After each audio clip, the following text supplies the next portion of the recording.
ஸ்தோத்திரம். இன்று காலை நாம் தியானிக்கிற வசனம் மத்தேயு 27வது அதிகாரம் 52, 53. கல்லறைகளும் திறந்தது, நித்திரை அடைந்திருந்த அநேக பரிசுத்தவான்களுடைய சரீரங்களும் எழுந்திருந்தது.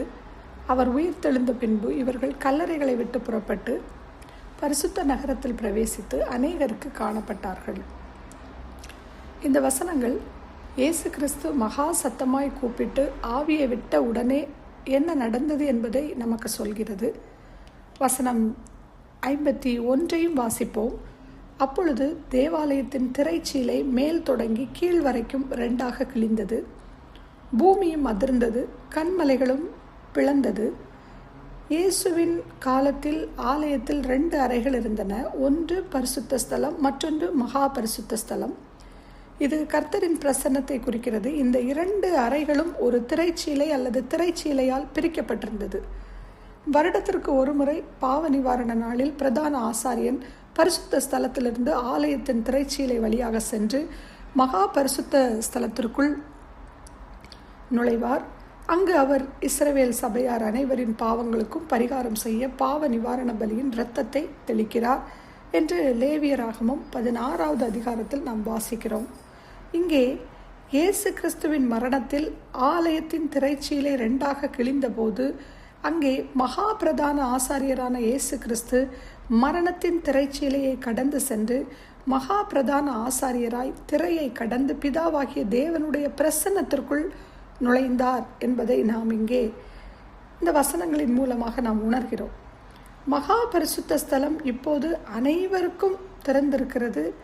ஆட்டுக்குட்டியின் பாவ நிவாரண இரத்தத்தின் மூலம் நித்திய ஜீவனை பெற்று அவரோடு கூட பிரவேசிக்கும் பாக்கியத்தை இப்பொழுது அவர் நமக்கு தந்திருக்கிறார்.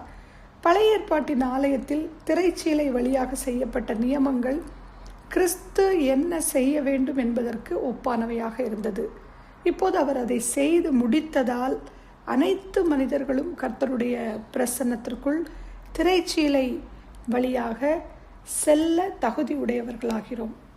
என்ன ஒரு ப்ரிவிலேஜ் நமக்கு கிறிஸ்து நமக்கு தந்திருக்கிறார் பாருங்க. ரொம்ப ஈஸியாக, இலவசமாக நாம் பட வேண்டிய அத்தனை பாடுகள் கஷ்டங்களையும் அவர் சுமந்து நம் மேலே விழுகிற அக்கிரமம் அவர் மேலே விழுந்து நமக்கு சமாதானம் உண்டு பண்ணும் ஆக்கினை அவர் மேலே வந்ததை நாம் உணர்கிறோம்.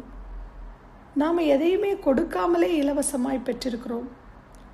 வசனம் 52, 53 இன்னைக்குள்ள மெடிடேஷன் வேர்டு, அதை பார்க்கும்போது அந்த வசனங்களை தியானிக்கும் போது பூமி அதிர்ந்தவுடன் கல்லறைகள் திறந்தது. முந்தின நாள் நாம் பார்த்தோம், தூதர்கள் வந்து அவர் இங்கே இல்லை, தாம் சொன்னபடியே உயிர் தெழுந்தார் என்ற போது பூமி அதிர்ந்தது என்று பார்த்தோம். சனிக்கிழமை நாம் இந்த வசனத்தை தியானித்தோம். இந்த வசனங்களும் பார்த்திங்கன்னா அதனோடு ஒத்த ஒரு கனெக்டிவான ஒரு வசனம்தான்.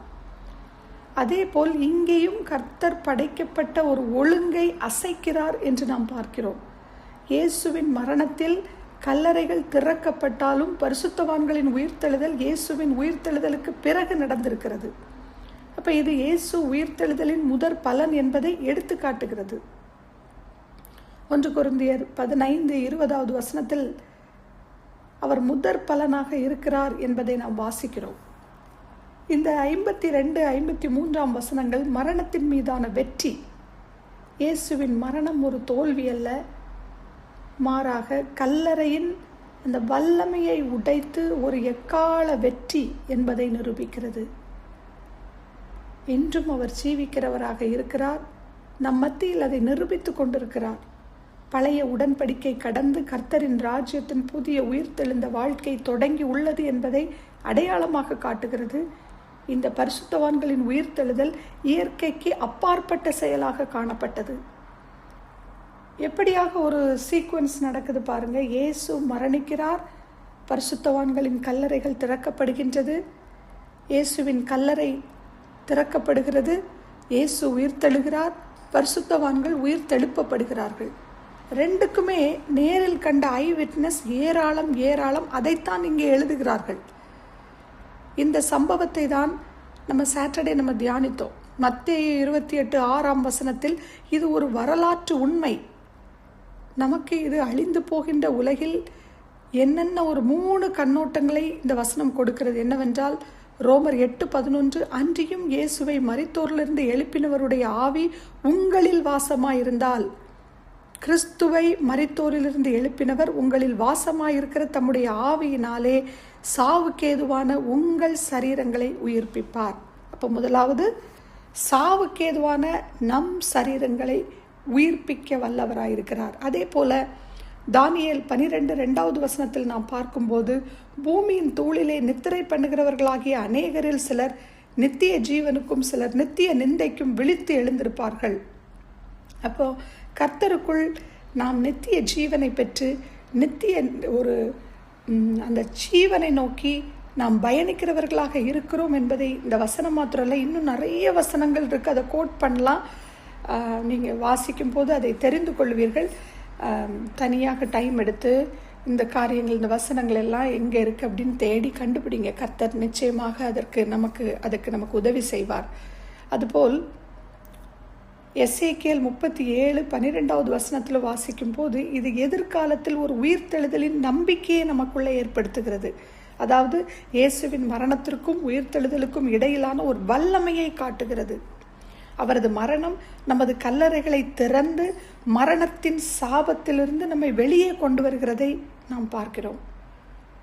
கர்த்தரின் பிரசன்னத்தை நமக்குள்ளே செல்லும் ஒரு வழி இப்பொழுது திறக்கப்பட்டிருக்கிறது. வெளிப்படுத்தின விசேஷம் 11:19, பரலோகத்தில் தேவனுடைய ஆலயம் திறக்கப்பட்ட போது அவருடைய ஆலயத்திலே உடன்படிக்கையின் பெட்டி காணப்பட்டது. அப்பொழுது மின்னல்களும் சத்தங்களும் இடி முழக்கங்களும் பூமி அதிர்ச்சியும் பெரும் கல்மழையும் உண்டாயின. அப்போ இந்த வசனங்களெல்லாம் நம்ம ஆதாரமாய் பார்க்கும்போது இயற்கைக்கு அப்பாற்பட்ட காரியங்களை கர்த்தர் செய்கிறதை நாம் இங்கே பார்க்க முடிகிறது. அவரே சபையாகிய சரீரத்திற்கும் தலை, அவரே ஆதியும் அந்தமும் மரித்தோரிலிருந்து எழுந்த முதற் பலனுமானார். அவரை நாம் துதிப்போம். இன்னும் இந்த வசனங்களை தியானிப்போம். கர்த்தர் நம்மோடு கூட இடைப்படுவாராக. இதயத்தில் பாவம் குடிகொண்டதாலே இகமதில் அழிகின்ற ஆத்மா, பாவத்தை நீக்கி பாவியை மீட்டு இரட்சிப்பின் வழி தந்ததாலே உந்தன் இதயத்தில் ஈட்டியோ அரசே,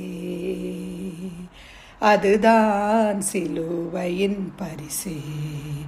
உந்தன் இதயத்தில் ஈட்டியோ அரசே, அதுதான் சிலுவையின் பரிசே. உருகாதோ நெஞ்சம், அவர்தானே தஞ்சம், உனக்காக பலியாக வந்தா. கலங்காத கண்கள், வழியாதோ கண்ணீர், கல்வாரி காட்சியை கண்டு, கல்வாரி காட்சியை கண்டு உருகாதோ நெஞ்சம். நாம் ஜெபிப்போம். லவ்விங் கிரேஷியஸ் ஹெவன்லி ஃபாதர், அப்பா, எங்களுக்காக கைகளில் கால்களில் ஆணி அடிக்கப்பட்டீங்களேப்பா, தலையில் முள்முடி சூட்டப்பட்டதே, சரீரம் பீத்து எரியப்பட்டதே அப்பா, சரீரம் அப்பா எங்களுக்காக சதைகளெல்லாம் தொங்கி இரத்தம், ஒரு சொட்டு இரத்தம் இல்லாமல் அப்பா உம்முடைய ஆவியை முடிந்தது என்று நீங்கள் தலையை சாய்த்து ஒப்பு கொடுத்த போது இயற்கைக்கு அப்பாற்பட்ட சக்திகள், வல்லமைகள் இந்த இடத்துல கிரியை செய்ததை நாங்கள் பார்த்தோம் அப்பா. இன்றும் நீங்கள் ஜீவிக்கிறீங்க, இன்றும் நீங்கள் எங்களுக்காக பரிந்து பேசி கொண்டிருக்கிறீங்க. எங்களுக்கு எந்த கவலையும் இல்லைப்பா. இலவசமாய் நீங்கள் தந்தீங்க, அதை நாங்கள் இலவசமாய் கொடுத்து கொண்டிருக்கிறோம்ப்பா. உங்களுடைய அந்த வரலாற்று உண்மை, மாற்ற முடியாத உண்மையை நீங்கள் எங்களுக்கு எத்தனையோ ஐ விட்னஸ் அப்பா, எத்தனையோ தேவ வாக்கியங்கள் அப்பா, வேத வாக்கியங்கள் ஒவ்வொன்றும் தேவ ஆவியினால் அருளப்பட்டிருக்கிறதை இப்பொழுது நாங்கள் நாங்கள் தியானித்து கொண்டிருக்கிறோமே, இப்படியாக நீங்க எங்களுக்கு கொடுத்த பிரிவிலேஜ்காக உமக்கு நன்றி. 3ஆம் நாளில் உயிர்த்தெழுந்து முடிந்தது என்று சொன்னதை நீங்க மறுபடியும் உயிர்ப்பித்து, சாவுக்கு ஏதுவான சரீரங்களை உயிர்ப்பித்து, முதற் பலனாய் புதிய உடன்படிக்கையை தந்து எங்களுக்கு மரணத்தின் மீதான வெற்றியை, அந்த சாபத்திலிருந்து எங்களை மாற்றி, எங்களை நேசிக்கிற உமது அன்புக்காய், உமது வல்லமைக்காய் நாங்கள் நன்றி செலுத்துகிறோம் அப்பா. உம் பிரசன்னத்தில் உம் மகிமையை உணர வைத்ததற்காக நன்றி. நாள் முழுவதும் அப்பா அந்த வசனங்கள் எங்களோடு தெளிவாக பேசட்டும், கிரியை செய்யட்டும் எங்க இருதயங்கள்ல. அது 1, 30, 60, 100 பலனை தந்து மற்றவர்களுக்கு நாங்கள் பிரயோஜனம் உள்ள ஒரு இன்ஸ்ட்ருமெண்டா இந்த உலக வாழ்க்கையை நாங்கள் முடிப்பதற்கு முன்பாக நல்ல போராட்டத்தை போராடவும், மற்ற மக்களை, ஆத்துமாக்களை உம் மண்டைக்கு இழுக்கிற ஒரு ஜனங்களாக நாங்கள் மாறவும் நீங்க கிருபை தாங்க. அப்படியாய் நீங்க தந்த உம்முடைய வல்லமைக்காக நன்றி. இந்த நாள் முழுவதும் அப்பா உம்முடைய பாதுகாப்பின் கீழே நாங்கள் இருக்கும்படி, உம்முடைய செட்டையின் மறைவிலே நாங்கள் பொதிந்த அப்பா கோழி தன் குஞ்சுகளை செட்டையின் மறைவிலை வைத்து பாதுகாத்துக் கொள்வது போல எங்களை பாதுகாத்துக் கொள்ளுங்கப்பா. எங்களை தாழ்த்தி உம்முடைய பாதத்தில் ஒப்பு கொடுத்து ஜெபிக்கிறேன். துதி, கனம், மகிமை அனைத்தும் உமக்கே செலுத்தி இயேசுவின் இன்ப நாமத்தில் துதிக்கிறேன் எங்கள் ஜீவனுள்ள நல்ல பரமபிதாவே. ஆமேன்.